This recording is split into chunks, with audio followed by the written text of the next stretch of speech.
All right, let's try to make the graph of secant, knowing that secant of theta is equal to 1 over cosine theta, and given the graph of the cosine function.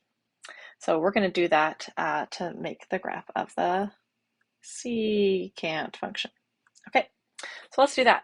So this graph here that's given is the cosine function. It's not actually part of the secant graph, but I can use it because it helps me to think about what the values of cosine are at specific angles.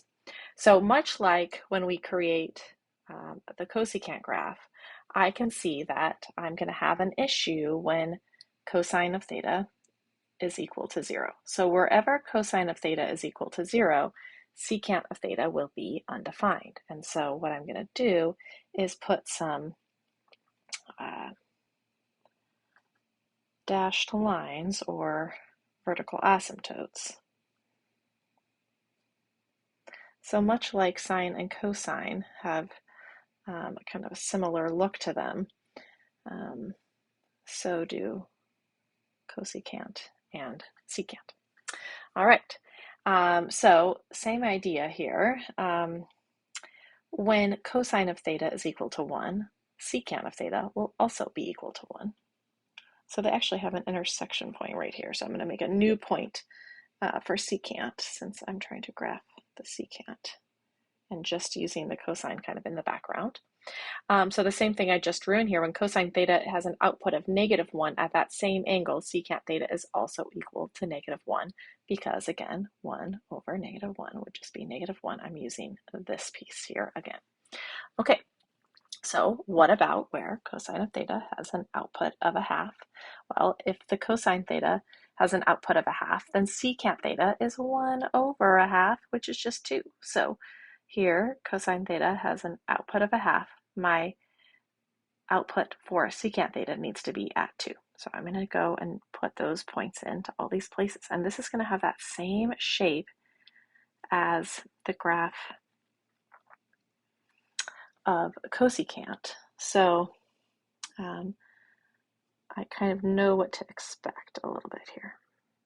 Okay. So now I'm going to just go in and draw in my little cup shapes, kind of like little parabolas here. So, and I can tell they just kind of spring off the hills and valleys of the cosine function. So cute. All right, let's answer a few questions about its properties. Okay, so what is the domain? Well, what's the issue here?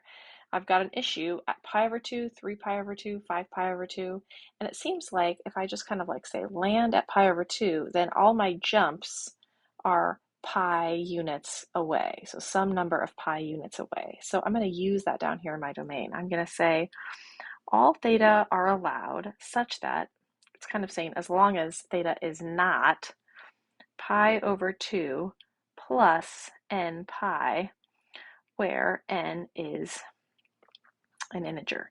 So it's just saying every angle is allowed as long as you're not either equal to pi over 2 itself or some multiple of pi away from pi over 2. So if you're pi over 2, that's bad. And if you can get to some other value by jumping a certain number of pi's in either direction, then those are also not allowed. All right. What about the range? Range is the same as what we saw before with the cosecant function. So it's going to go, starting at -infinity, right? It goes down, down, down without bound, but goes up to -1, and then I cap it. It's going to start again at 1 and then go up, up without bound, so ending at infinity. Is this an even or an odd function? All right, zooming back up here. Well, I definitely have some nice symmetry with respect to the y-axis. So here's my y-axis just for reference. And I can see that every piece over here has a matching piece on the other side of the y-axis. So like this piece here would be reflected to this piece. And so this is definitely an even function. And again, it just inherits that from the cosine. So even, so this is secant of negative theta is equal to just secant of theta. All right, and what about the period? So the period is 2 pi, and again, it just inherits that from the cosine function.